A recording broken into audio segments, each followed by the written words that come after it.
82 episodes into campaign 3 of Critical Role. 82 episodes out of who knows how many it could be. It could be 150, it could be 100. But it does feel like we're heading towards the final arc of the story, and I thought this would be a nice time to just have a casual chat about the campaign so far, and the things I'm enjoying about it, and the things I'm not so much enjoying. How dare you! I'm gonna split this video into 3 sections: the characters, the story and the setting, and the structure or the scaffolding, the stuff around the campaign. There are chapter markers down below, so feel free to jump around, and of course, there will be spoilers. Let's start with the heart and soul of the show, the characters. As long as we have an open mind and open hearts, maybe whatever we need to have faith in will reach us. I'll be honest, I am still waiting on Sam Riegel to twist the knife on us with FCG. Sam has historically been very good at making me cry with these characters that seemed like a total joke at the beginning of the campaign. I protect him. He's my boy. He's basically the epitome of that clown D&D comic that does the rounds occasionally. You know the one, I'll put it here, I guess. And I still think there could be more to come with FCG. I really love that we have a connection to Aor through him, and I'm hoping that we will get to learn more about that before the campaign ends. The Age of Arcanum is so fascinating, and I would have loved to have seen Bell's return to the ruins of Aor at some point. I mean, at this stage, I don't think we're gonna see that unless we see, there's some reason that would help with the moon quest for them to go to Aor. If we don't get to go to Aor, maybe we will see some tie-in with FCG, because we know that the Aorians were working on their own sort of Malleus key. So maybe on the moon, there's gonna be something there that will reveal a little bit more about FCG's past.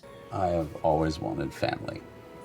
And the few times I've tried, it's gone poorly. I know Ashton is a somewhat controversial character, especially after the whole Shard incident, but Ashton has snuck up on me as one of my favorite characters. I think Taliesin, through his role-playing, explores a lot of themes that just really resonate with me, especially about family and the importance of found family and struggles with mental health. In the beginning, I'll say I was kind of irritated by Ashton's reckless devil-may-care attitude, but it's been really heartbreaking actually to go back and watch those moments with the knowledge that Ashton really believes himself to be worthless and unlovable. I'm nobody. I've been nobody my whole life. Which is just not true. Especially that whole Shard business. The signs were all there that he was gonna do something really reckless. I'm actually working on a whole video about Ashton and this whole thing, because I just feel like there's so much there to unpack. Hopefully one day I will get it finished. I'm really glad Taliesin seems to have used that moment as a pivot point for Ashton to both invest in their found family and in himself. I think more than anything, I want to know why, where it came from. I want to be able to control it a little bit better. I will be completely honest, I found it hard in the beginning with Imogen only because I was so in love with Jester in campaign 2, and Imogen is so far removed from her. Well, I'm just, a little blue tiefling. That's all. Which really speaks to Laura Bailey's skill in acting and role-playing. I've really warmed up to Imogen. I think she's someone who wants to learn how the past has informed her present. The absence of her mother has had a huge impact on her world, and I think she wants to learn how she fits into that world and what her destiny is. Imogen certainly seems to be the most fate-touched out of all of them, given her ties to the main plotline. I'm really excited to see what happens now that they are on the moon and what information we're going to learn about Predathos through Imogen. Her being the Ruidus of an exalted Ruidus born could be pretty juicy, and I think she has a really big part to play in whatever is going to happen with Ruidus. What am I to you? Are there more like me? There are none like you. Laudna is such a wild character concept, and I love how Marisha has been playing this juxtaposition of a character with a really sunny, positive demeanor with the body of a dead girl and a really traumatic backstory. It's also just really fun to watch Marisha embody Laudna, the way she moves her arms and her limbs. She's all she's got this really creepy movement. I do wonder where Laudna's story is going to end. I don't know if we're going to see Delilah dealt with in this campaign, so there is every chance that Delilah is going to stick around for the long term, whether as an unwanted guest or perhaps, even a convenient ally, as their most recent conversation seems to suggest.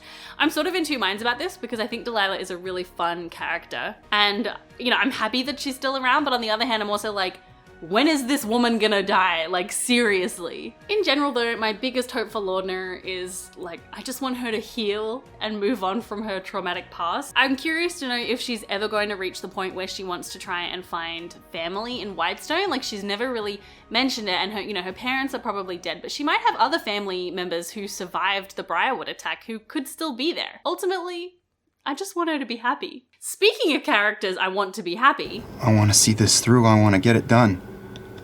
What we're setting out to do, and I want to get them back. Please give darling Orem a happy ending. He deserves it. I think it seems pretty clear that Liam has wanted to take a little bit more of a quieter approach to his character this campaign after the rather sort of expansive stories of Vax and Caleb, but you know, he still can't help himself. He's still given us a sad little man. I think despite Orem being perhaps a little quieter, you know, a little more on the backbench, there is a lot of depth there. I think the other characters view Orem as sort of stoic and practical, which is true, but beneath that, I think Orem is really struggling and he does not share that struggle. Orem seems to feel that he has had his great love, you know, of his life, and all that's left for him now is to protect his friends at any cost, even if it means sacrificing himself. He's going to sacrifice himself! His deal with Nana Mori displays that perfectly, and I can't wait to see that deal play out as the group heads into the absolute heart of danger. Hopefully Jester will like ride on in to help break the deal, because I could not handle Orem spending the rest of his days in the Feywild. Like, it's a nice place and all, but it's not where he belongs. You know, he belongs in Zephyra with Dorian. I'm wanting a little excitement. Do it. And I really like what your god's about, like the pleasure thing. And I've really been trying to put like self-care before, you know, like caring about myself, pleasure, make it all about me. Let's do it. I'm in. Oh Fern, how I love thee. Let me count the ways. It has been such a treat to see what Ashley can do in a campaign when she is there every single week. And it's also been so fun to see her play such an impulsive and chaotic character. I think Fern really brings a lot to the group dynamic in terms of like a lightheartedness and optimism, which sometimes can be really hard to find when we're in the midst of like, what is a really heavy story. Fern's relationship with her grandmother is one of my favorite things about the campaign, and like the whole lead up to the group meeting her was just hilarious. Very tall. Very tall. She looks like, you know, like any old grandmother. Great. I'm picturing like white hair, glasses under like a little bonnet. Betty White, but 8 feet tall. Yeah. Taller than that, probably. Oh, Taller what? than 8. Well, I mean, how do you think I got so tall? And also, I don't know if it's just me, but I find it really funny, and like I really relate to Fern and how she will sometimes take things in such a literal way because she's not really used to the way people on the material plane do things after growing up with the Feywild. And I don't know, I find myself sometimes like I don't always understand what's happening in like a social encounter. And so those moments are always really funny to me. Yeah, the wood. The wood speaks to you. You just have to be ready to listen. Chetney was such a surprise to me when he was first introduced into the group. I figured from the outset that Bertrand wasn't going to stick around for long, but I don't know. I don't know what kind of character I anticipated Travis was going to play, but Chetney was not it. I remember though, I was convinced that Travis was going to be playing the Anger, which is the bodyguard that Orem was first looking for when Campaign 3 started, so I guess I probably envisioned a more like tough guy kind of character, and you know, then we ended up with Chetney. However, he's ended up being such an interesting character. You know, he had a lot of walls up when he first joined Bell's Hells, and I've really enjoyed seeing those walls come down as he's learned to trust people more. And you know, he's still totally wacky in a lot of ways, but I like that. I kind of hope that I end up like a wacky old lady that everyone is sort of side-eyeing because of my exploits. I also think it's just great too to see a different age group represented in the party, because we have seen, you know, so many young adventurers over the campaign. I think the whole storyline in Uthadern with Olgar was hilarious, and I love that Travis has managed to sort of skirt that line with including some chutney chocolate cane jokes, but also making Chetney like grounded and interesting and a part of the world. I've always felt my entire life, always, like I was on the outside looking in. And you have all made me feel like I am part of something bigger. And I will be forever grateful for that. Look, I can't talk about the characters without talking about Dorian Storm, because he belongs in Bell's Hells, he's a member of Bell's Hells, he should have stayed in the group. I know it, you know it, We all know it. Look, I get it. 8 players is a lot, and I'm sure Robbie is very busy and all that. But like, I loved Dorian so much, and I was so sad when he left because I felt like he was such a great glue for the group, and I would just love to see them reunited again. I hope wherever Dorian is, he's playing his little flute and having a good time. So, as you can tell, I have a lot of love for these characters, and I have been enjoying seeing their story play out, but I gotta say, the group dynamics of Bell's Hells is sort of the least satisfying to me out of the 3 campaigns. We have some really fun inter-party dynamics, of course, like Imogen and Laudner, and like Fern and Ashton after the whole shard business has been really fun, but generally as a whole, they have felt like quite disconnected, you know, as a group. I think Orem in particular has been working really hard to keep them together, but sometimes it's like, what are you all even doing together? Like, how is this still working? I don't think this is, you know, any fault of the players or anything like that. I think it's just a result of this campaign being much more plot focused rather than character focused, and it hasn't really given them a lot of time to bond and to like get to know one another. I think conflict between characters can be really exciting and can be like a big push for the story. I mean, if we look at the conflict between Imogen and Laudner when Delilah influenced her to take the Null Rock. You lied. No. No.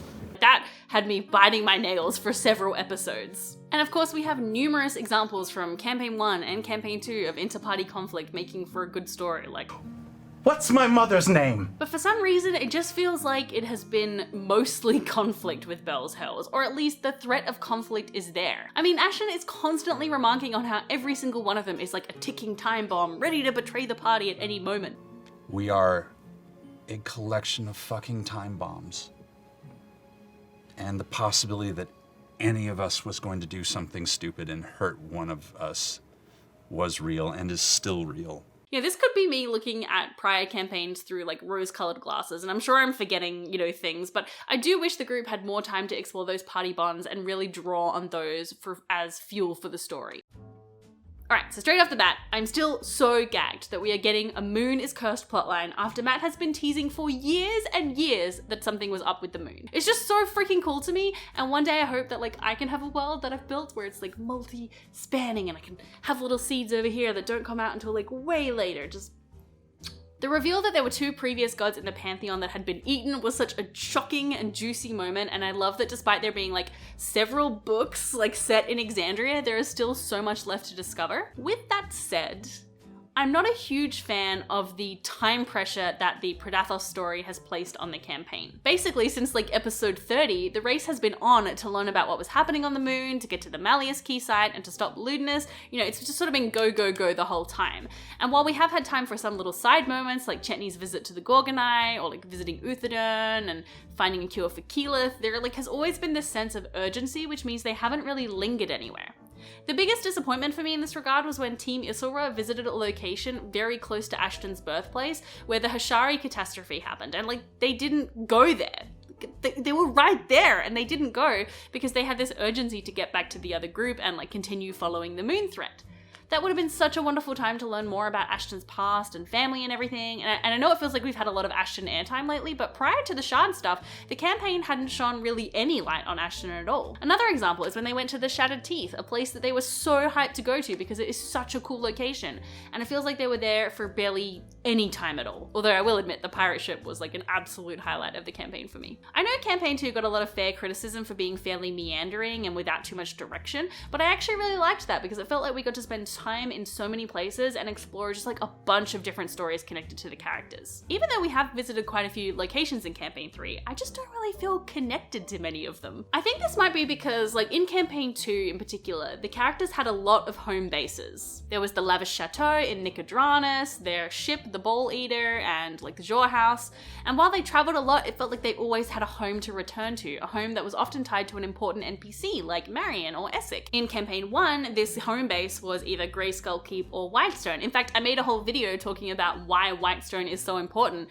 because it was Vox Machina's home base. In Campaign 3, we haven't really had that. Like the closest thing would probably be Fern's childhood home in the Feywild. That does feel very much like a home, especially after the team building exercises. You know, granted, it's a creepy home that still weirds a lot of the party out, but they're like at least safe there. I wonder what the campaign would have turned out like if Esteros had lived and his manor had become a home base for the group. You know, if they could return to Dressar between missions to recover and make connections, I think that would have worked really well and given some kind of grounding for the group. You know, to be fair, I think the skyship was supposed to be the replacement for Esteros Manor, and then the party like went ahead and crashed it despite Matt's multiple warnings that it wouldn't work, but I don't know.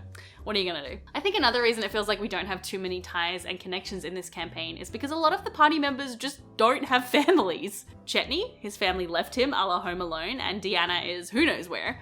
Lordna, like who knows if her family is even still alive in Whitestone, and she's shown no interest in finding them. Ashton's family and found family, the nobodies, are pretty much all gone. FCG is from 100 years ago, or sorry, 1,000 years ago, so apart from Dancer and Frida, like he doesn't have anyone outside of Bell's Hells. Imogen is estranged from her father and again shows no interest in patching that up, and her mother is on the other side of this conflict. Orem has quite a big family in Zephyra, but it doesn't really feel like we know his family. We were only there for a really short amount of time, and I just feel like I have no sense of who those people are. Fern has Nana, and that does feel like the strongest connection that we have to a family member. There's just not a lot of time for making meaningful connections with folks when you're on the run to stop a god-eating moon. I think it really comes down to whether you prefer a character-driven story or a plot-driven story.